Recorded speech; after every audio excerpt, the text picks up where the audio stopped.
ओम शांति। आज 25 अप्रैल 2023 के बाबा के साकार महावाक्य।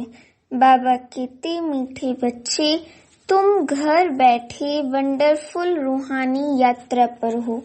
तुम्हारी है बुद्धि की यात्रा। कर्म करते इस यात्रा में कदम आगे बढ़ाते चलो तो पावन बन जाएंगे।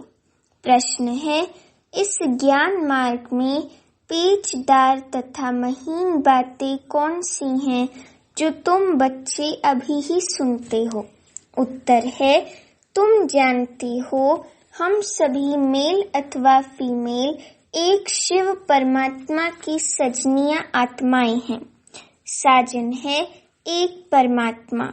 फिर जिस्म के हिसाब से हम शिव बाबा के पोत्रे और पोत्रियां हैं। हमारा उनकी प्रॉपर्टी पर पूरा हक लगता है। हम 21 जन्म के लिए सदा सुख की प्रॉपर्टी दादे से लेते हैं। ये हैं पेचदार बातें। गीत हमारी तीर्थ न्यारे हैं, यही धरती के तारे हैं। बाबा कहते, ओम शांति। जिस्मानी यात्रा और रूहानी यात्रा पर ये गीत बनाया है भक्ति मार्ग वालों ने। जो पास्ट में हो गया है उसका गायन करते हैं। जो भी मनुष्य मात्र हैं उन सभी को जिस्मानी यात्रा का तो पता है। देखते हैं जन्म जन्मांतर से चक्र लगाते आए हैं। उनकी बुद्धि में बद्रीनाथ, श्रीनाथ, केदारनाथ आदि ही याद रहता है। तुम बच्चों को भी ये जिस्मानी यात्रा आदि याद थी और अभी भी याद है। तुमने यात्राएं जन्म जन्मांतर द्वापर से की हैं। अब तुम बच्चों की बुद्धि में रूहानी यात्रा का ज्ञान है। मनुष्यों की बुद्धि योग है स्थूल जिस्मानी यात्रा तरफ। तुम्हारा बुद्धि योग है रूहानी यात्रा तरफ।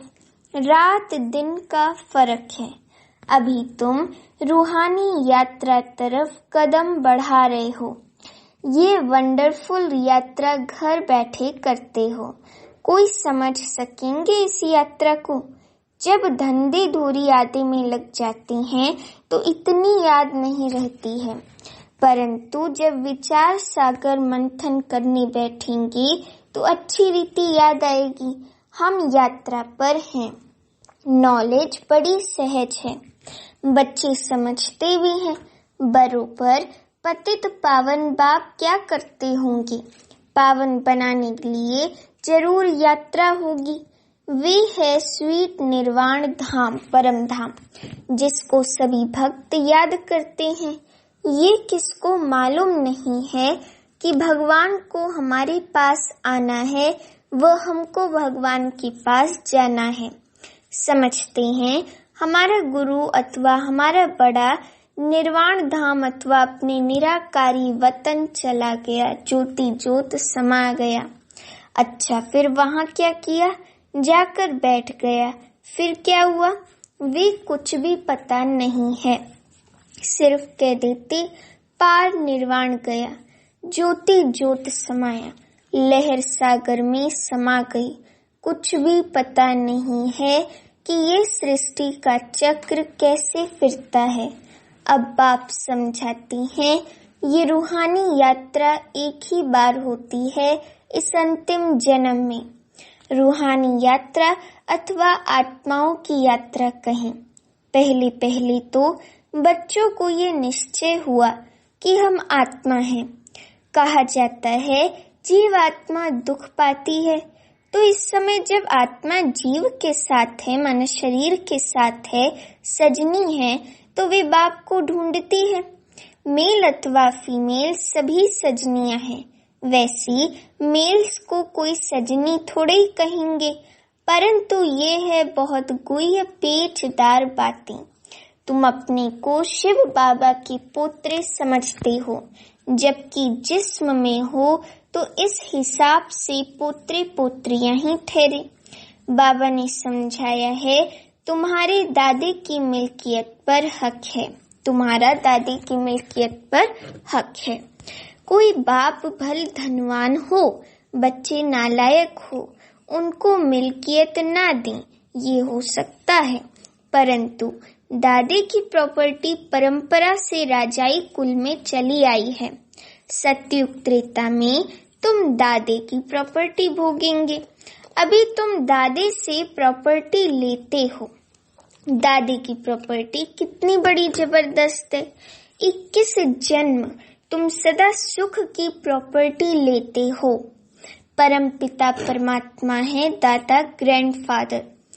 बाबा कहते हैं ब्रह्मा को, बाबा कहेंगे ब्रह्मा को, कहते हैं ये प्रॉपर्टी हम दादी से ले रहे हैं, शिव बाबा से।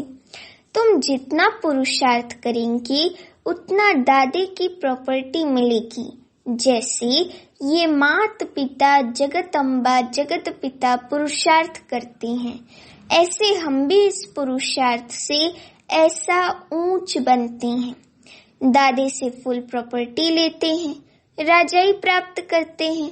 तुम जानते हो वे बादशाही फिर कितना समय चलती है। पॉइंट्स तो अथाह हैं। अगर इस प्रकार तुम कोई को भी समझाओ तो झट समझ जाएंगे। 2 बाप तो जरूर हैं। प्रजापिता ब्रह्मा को पिता तो सभी कहते हैं, गॉड फादर को सभी मानते हैं। वे बड़ा है दादा, ब्रह्मा उनका बच्चा ठहरा। ब्रह्मा का नाम तो बाला है। विष्णु व शंकर को प्रजापिता नहीं कहेंगे। सूक्ष्म वतन में तो रचना नहीं रचेंगे। ब्रह्मा ही जरूर यहाँ संगम युग पर ब्राह्मण रचते होंगे। ब्रह्ममुख कमल से परमपिता, ब्रह्मामुख कमल से परमपिता परमात्मा ने ब्राह्मण संप्रदाय रची। जैसे कहेंगे क्राइस्ट ने क्रिश्चियन संप्रदाय रची, इब्राहिम ने इस्लाम संप्रदाय रची। नाम आता है ना। शंकराचार्य ने भी रचना रची। हर एक झाड़ में टाल टालियां तो होती हैं। ये है बेहद का झाड़। इनका रचयिता अथवा बीज रूप तो मशहूर है, नामी ग्रामी है। फाउंडेशन ऊपर में है, बीज है ऊपर, बाकी टाल टालियां भी यहाँ ही कहेंगे। ये सारे मनुष्यों की रची हुई रचना है। ये ब्रह्मा कुमारी संस्था बीज रूप बाप शिव ने स्वयं रची है, जो बीज रूप परम पिता परमात्मा ऊपर में परम धाम में रहते हैं। ऐसे नहीं सभी टाल टालियों का बीज रूप ऊपर में है। ये बड़ी महीन बातें हैं। ये कैसी बातें हैं? ये बड़ी महीन बातें हैं। परमपिता परमात्मा को हमेशा ऊपर में याद किया जाता है। जब भी ऊपर वाला कहते हैं या भगवान को याद करते हैं तो हमेशा उंगली जो है वो ऊपर की तरफ इशारा करती है। तो परमात्मा को हमेशा ऊपर में याद किया जाता है। क्राइस्ट को ऊपर में याद नहीं करेंगे। परमपिता परमात्मा का नाम, रूप, देश, काल तो एक ही है। वे कभी बदलता नहीं। तो ये बाप बैठ अच्छी रीति समझाते हैं। तुम बच्चे जानते हो हम अब पतित से पावन बन रहे हैं। सदैव एक रस नहीं रहते हैं। पहले 16 कला संपूर्ण होते हैं, फिर 14 कला, फिर कलाएं कम होती जाती हैं। सतयुग के बाद फिर हम नीचे आते रहती हैं। इस समय हम बिल्कुल ऊपर जाते हैं। ये हुआ ऊपर जाने का रास्ता, वे हुआ नीचे आने का रास्ता। इनकी महिमा बहुत भारी है। पतित पावन एक शिव बाबा है। याद भी सभी एक को करते हैं, परंतु पूरा नहीं जानने के कारण देहधारियों को याद कर लेते हैं, क्योंकि इस बात में भूले हुए हैं कि पतित पावन कौन है। जरूर एक को कहना पड़े, सिवाय तुम बच्चों के और कोई की बुद्धि में आ नहीं सकता। तुम्हारे में भी नंबरवार हैं। अब तुम समझते हो हम दादे के पोत्रे हैं और बाबा के घर में बैठे हैं। यहाँ दादा भी मौजूद है, अवतार भी जरूर यहाँ ही लेगा ना। तुम कहेंगे यहाँ हमारा दादा हमको पढ़ाते हैं, वे परम धाम से आते हैं। वे हमारा दादा है रूहानी, और सब जिस्मानी दादे होते हैं। तो दादा कहते खुशी में एकदम उछल पड़ना चाहिए। भल राजे रजवाड़े बहुत साहूकार हैं, परंतु वे दादा हमको क्या देते हैं? स्वर्ग की बादशाही। वह दादा शिव बाबा हमको क्या देते हैं? स्वर्ग की बादशाही। ये बातें अभी तुम समझते हो, सतयुग में फिर ये बातें भूल जाती हैं। वहाँ इन लक्ष्मी नारायण आदि को भी पता थोड़ी रहता है कि स्वर्ग के सुख हमको किसने दिए।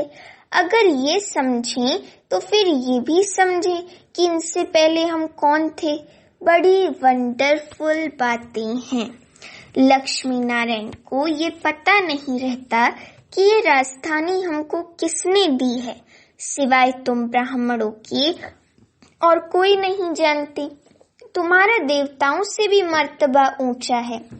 यहाँ तुमको दादे से प्रॉपर्टी मिलती है। तुम जानते हो बरोबर ये ब्रह्मा बाप है, इनके तन में दादा ग्रैंडफादर आते हैं, नहीं तो पतितों को पावन बनाने कैसे आए? सभी आत्माएं ऊपर से नीचे आती हैं, ऊपर परम धाम से नीचे इस सृष्टि चक्र पर पार्ट बजाने आती हैं, शरीर धारण करने। उनको अपना शरीर है नहीं। ये सभी बातें तुम बच्चों की बुद्धि में हैं।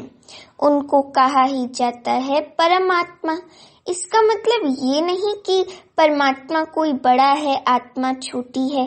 परमात्मा और आत्मा में कोई फर्क नहीं, परमात्मा और आत्मा के रूप में कोई फर्क नहीं है।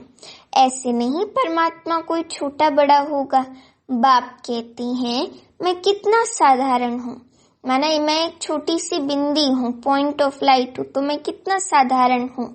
मेरी महिमा बहुत बड़ी है, क्योंकि सभी को आकर पतित से पावन बनाता हूँ मैं भी आत्मा।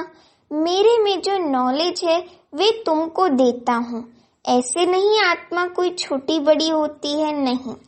आत्मा में नॉलेज न होने कारण वे मैली हो जाती है, मुरझा जाती है, दीवा बुझ जाता है, फिर उसमें ज्ञान घृत पड़ने से दीवा जगता है। बाकी आत्मा क्या है? ऐसे नहीं कोई आग है। आत्मा ऐसे ही शीतल है जैसे परमात्मा शीतल है। वे है ही सभी को शीतल करने वाला। गाया भी जाता है शीतल जिनके अंग, इनके अंग शीतल हो जाते हैं। इनके माना ब्रह्मा के अंग शीतल हो जाते हैं उनकी शिव बाबा की प्रवेशता से। जिसमें प्रवेश करते हैं उनको भी, उस रथ को भी कितना शीतल बनाते हैं। तुम जानते हो बाबा कितना शीतल है, शीतलता का सागर है शिव बाबा। शीतल और तत्तल गर्म, वे कामचिता पर जल मरे हैं। बात मत पूछो, वे माना दुनिया वाले कामचिता पर जल मरे हैं, बात मत पूछो। कोई को तो ऐसे पापात्मा हैं जो कितना ज्ञान छींटा डालते हैं तो भी शीतल होते ही नहीं हैं। कितनी मेहनत करनी पड़ती है एक एक के ऊपर। बाबा पूछते हैं तुम शीतल बने हो? सन्यासी उदासी थोड़े ही कभी ऐसे पूछते हैं। माया ही सबको पतित बना देती है, कामचिता पर जलते रहते हैं। तो तुम बच्चे जानते हो कि प्रजापिता ब्रह्मा के हम बच्चे हैं, शिव बाबा है दादा, तो वर्षा मिलना चाहिए ना। एक बाबा एक दादा, उनसे प्रॉपर्टी अनेक बच्चों को मिलती है, और कोई भी मनुष्य को प्रजापिता नहीं कहेंगे। शिव बाबा आत्माओं का पिता तो है ही। अभी तुम बच्चे जबकि सम्मुख बैठे हो तो जानते हो हम शिव बाबा के साथ बैठे हैं। वे हमारा दादा है जो स्वर्ग का रचयिता है। उनसे हम राजयोग सीख रहे हैं। दादा से हमको स्वर्ग की मिल्कियत मिलती है, जो फिर हम 21 जन्म कभी कंगाल नहीं बनेंगे। तुम बहुत साहूकार बनते हो। जो तुम पूज्य देवी देवता थे वही फिर पुजारी बनते हो। तुम जानते हो हम बाबा से वर्षा लेते हैं, 21 जन्म सुख भोगेंगे। कितनी बार वर्षा लिया और गवाया है। परसों वर्षा लिया था, कल गवाया, फिर आज लेते हैं, कल फिर गवा देंगे। ये बातें तुम अभी जानते हो। इस समय नॉलेजफुल ज्ञान सागर बाप से तुम भी मास्टर ज्ञान सागर बनते हो। नॉलेज मिलती है, बाकी ऐसे नहीं कि कोई तेजोमय बिजली बन जाते हो। नहीं, ये है सारी बड़ाई। जैसे श्री कृष्ण की बड़ाई की जाती है। वे जन्मता है तो सारे घर में रोशनी रोशनी हो जाती है। अब उस समय तो था ही स्वर्ग दिन, रोशनी तो थी ही, बाकी ऐसे थोड़ी कोई लाइट निकलेगी। ये भी सिर्फ महिमा की जाती है। वैसे ही परम पिता परमात्मा भी परमात्मा है, बाकी महिमा सारी कर्तव्य पर निकलती है। महिमा तो बहुतों की निकली हुई है। मनुष्य कहते हैं फलाना मरा स्वर्ग पधारा, तो स्वर्ग क्या ऊपर में है? दिलवाड़ा मंदिर में भी छत में वैकुंठ दिखाते हैं। नीचे में है आदि देव आदि देवी जगत पिता और जगदम्बा। तो जरूर ये नीचे नरक में बैठे हैं, स्वर्ग में जाने लिए राजयोग सीख रहे हैं। ये तुम बच्चे जानते हो, हूबहू एक्यूरेट यादगार है। हम भी यहाँ आकर बैठे हैं। कितनी वंडरफुल बातें हैं। बच्चे आकर दादा के बने हैं, तो वे खुशी का पारा चढ़ना चाहिए। हम पावन दुनिया के मालिक बनते हैं। मेहनत बिगर थोड़ी विश्व का मालिक कोई बनेगा। वे मेहनत है स्थूल, ये है सूक्ष्म। आत्मा को मेहनत करनी पड़ती है। रोटी पकाना, धंधा आदि करना, ये सब आत्मा करती है। अब बाबा आत्माओं को इस रूहानी धंधे में लगाते हैं। साथ साथ जिस्मानी धंधा भी करना है। बाल बच्चों को संभालना है। ऐसे नहीं बाबा हम आपके हैं, ये बच्चे आदि आपको संभालना होगा। सबको बाबा संभाले तो इतना बड़ा मकान भी न मिल सके। दिल्ली के किले जितने सैकड़ों किले हों तो भी इतने बच्चों को कहाँ रखेंगे? हो नहीं सकता। फिर तो इस मकान की कोई ताकत नहीं। कायदा ही है गृहस्थ व्यवहार में रहते अपना पुरुषार्थ करो। इतने सब बच्चे यहाँ आ जाएं तो चल कैसे सके? तो बाप कहती हैं मुझे याद करो। दादी से अखुट खजाना मिलता है। दादी से कैसा खजाना मिलता है? अखुट खजाना मिलता है।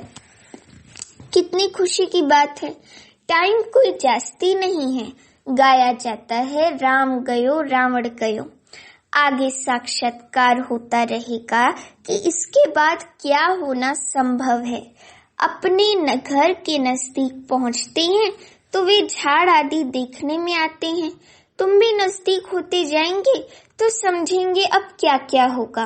बाबा ज्ञान भी देता रहेगा। अच्छा, मीठे मीठे सीखे लदे बच्चों प्रति माता पिता बाप दादा का याद प्यार और गुड मॉर्निंग। रूहानी बाप की रूहानी बच्चों को नमस्ते। अभी हम रूहानी बच्चों की रूहानी माता पिता बाप दादा को याद प्यार गुड मॉर्निंग और नमस्ते। अभी धारणा के लिए मुख्य सार। पहली पॉइंट, बाप समान शीतल बन ज्ञान छींटा डाल मनुष्य आत्माओं को भी शीतल बनाने की सेवा करनी है। दूसरी पॉइंट, दादी की मिल्कियत को याद कर अपार खुशी में रहना है। रूहानी धंधा कर विश्व की बादशाही लेनी है। वरदान है समीप संबंध और सर्व प्राप्ति द्वारा सहयोगी सहज योगी बनने वाले सर्व सिद्धि स्वरूप भव। वरदान का स्पष्टीकरण है, जो बच्चे सदा समीप संबंध में रहते हैं और सर्व प्राप्तियों का अनुभव करते हैं, उन्हें सहज योग का अनुभव होता है। वे सदा यही अनुभव करते हैं कि मैं हूँ ही बाप का। उन्हें याद दिलाना नहीं पड़ता कि मैं बाप हूँ, मैं आत्मा हूँ, मैं बाप का बच्चा हूँ, लेकिन सदा इसी नशे में प्राप्ति स्वरूप अनुभव करते, सदा श्रेष्ठ उमंग उत्साह और खुशी में एक रस रहते, सदा शक्तिशाली स्थिति में रहते, इसलिए सर्व सिद्धि स्वरूप बन जाती हैं। स्लोगन है, रूहानी शान में रहने वाले कभी हद के मान शान में नहीं आ सकते। रूहानी शान में रहने वाले कभी हद के मान शान में नहीं आ सकते। अच्छा, ओम शांति।